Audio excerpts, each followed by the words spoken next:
He was old, slow, and standing alone when the gunslinger stepped in front of him. The town watched, some amused, some uneasy, as the younger man smiled and said, "Move aside, old man, or I'll move you myself." The cowboy didn't reach for his gun. He didn't even raise his voice. That's when the gunslinger laughed and crossed a line no one could uncross. What no one in that street knew, what they were about to learn the hard way, was that this wasn't just an old cowboy. This was a man who had buried his past on purpose. A man who survived a West that killed stronger men than this. And in the next few moments, the most dangerous man in the West would wake up. And once he did, there was no stopping what came next. I did not go into town looking for trouble. That is the first thing I want clear. I had lived long enough to know that trouble does not need an invitation. It finds you on its own, usually when your guard is down and your patience is thin. That morning, I woke before the sun, the way I always did. My bones ached like they had for years. The cold had settled into my joints during the night, and it took a while before my hands stopped shaking. I made coffee on the old iron stove. I fed the horses. I checked the fence line near the dry creek bed. One post had leaned too far. I fixed it slowly. No rush. Nothing in my life rushed anymore. By mid-morning, I saddled my horse and headed toward town. I needed flour, lamp oil, a bit of salt. Winter was coming, and the hills already looked pale and tired. The ride took nearly an hour. Dust rose behind me with every step, hanging in the air like it always had. The town looked the same as it did 10 years earlier. Same false front buildings, same hitching posts, same men sitting on benches pretending to be busy.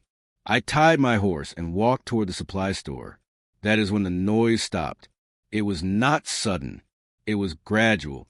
Laughter faded. Voices lowered. Boots stopped moving. I felt eyes on me, the way you feel heat before you see fire. I kept walking. I always did. I heard him before I saw him. "Hey, old-timer." The voice was young, confident, too loud for a town like this. I kept walking. "I'm talking to you," he said. I stopped, slowly. I turned just enough to see him out of the corner of my eye. He was tall, lean, clean boots. His gun hung low on his hip, polished and new. The grip showed hardly anywhere. His hat was tilted back just enough to show he wanted to be seen. The town knew his type. So did I. "What's your hurry?" he asked. "Roads wide enough for both of us." I looked at him then. Really looked. His eyes were sharp but restless, like a dog straining against a short chain. He wanted something to happen. "I'm just passing through," I said. My voice surprised a few people. They expected a tremble. They expected weakness. He smiled. "Passing through where?" he asked. "This town or this world?" Some men laughed. Not many. Just enough to feed him. I could have walked away. I should have. But something in his voice told me he would not let it end there. "Best you step aside," he said. "I don't like waiting." I felt the weight of the years then. Every mile I had ridden, every grave I had stood beside. I sighed, not loud, just enough for myself. "Son," I said, "you don't want this." The smile left his face. That was when the day changed. People think age makes you forget. It doesn't. Age makes you remember everything at once. As I stood there in the street, with that young gunslinger staring me down, memories came back without asking. Not clear pictures. More like feelings, sounds, smells. The weight of a gun in my hand when it meant something. There was a time when men said my name carefully. I rode with a group most folks never heard about. Not lawmen. Not outlaws either. We were used when things got out of control. When a town wanted justice, but did not want to get its hands dirty. We were paid to end problems. Sometimes that meant scaring a man. Sometimes it meant burying one. I was good at it. Too good. I learned early that speed mattered less than timing. That fear made men sloppy. That the quiet one survived. I watched young gunslingers burn bright and die fast. They wanted names. Stories. Crowds. I never did. The night it ended for me came without warning. A job went wrong. A man lied about what he wanted done. A family paid the price. I can still hear the crying. I can still see the blood on the floor that should never have been there.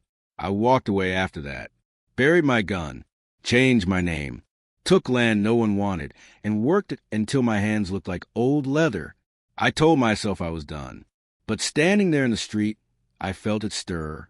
The calm, the focus, the part of me that counted distances without thinking. The gunslinger took a step closer. "You deaf?" he said. "Or just slow?" His hand drifted toward his holster. That is when I knew this was not about pride. It was about survival. Everything slowed. That happens sometimes. Not because time changes. Because your mind clears. The noise fades. The crowd disappears. I saw his thumb brush the leather. I saw his elbow angle outward. I saw the way his weight shifted forward. He was fast, just not fast enough. I moved, not much, just enough. The shot rang out sharp and loud.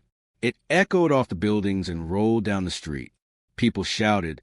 Someone screamed. His gun flew from his hand and hit the dirt. He stared at me like he did not understand what had happened. I did not fire again. I never needed to. He dropped to his knees, clutching his wrist, shock written across his face. Blood soaked into his sleeve. Not much. Enough to hurt. Enough to remember. The street was silent. I lowered my gun and stepped back. "You live," I said. "That should be enough." The sheriff arrived late. He always did. He looked from the gun in the dirt to the young man on his knees. Then he looked at me. He knew. "Get home," he said quietly. I nodded. I picked up my supplies and walked away. No one stopped me. I rode home alone. The wind was cold against my face. My hands shook again, but not from fear, from release, from something long buried rising and settling again. I did not feel proud. I felt tired. That night, I sat on my porch and watched the sky darken. Coyotes called in the distance. The horses shifted in their stalls. Life went on. Word traveled fast. By morning, everyone knew. Some said I was a hero. Others said I was dangerous. Both were wrong. I was just a man who did what he had to do. The gunslinger left town. Some said he healed. Some said he never drew again. It did not matter. Justice does not chase applause. Years have passed since that day. I am older now, slower. The fences lean more often. My hands ache more. But the land is peaceful. Sometimes people ask me about it. I tell them this. The West was never about fast guns or loud men. It was about knowing when to stand and knowing when to walk away. I did both, and that is why I am still here.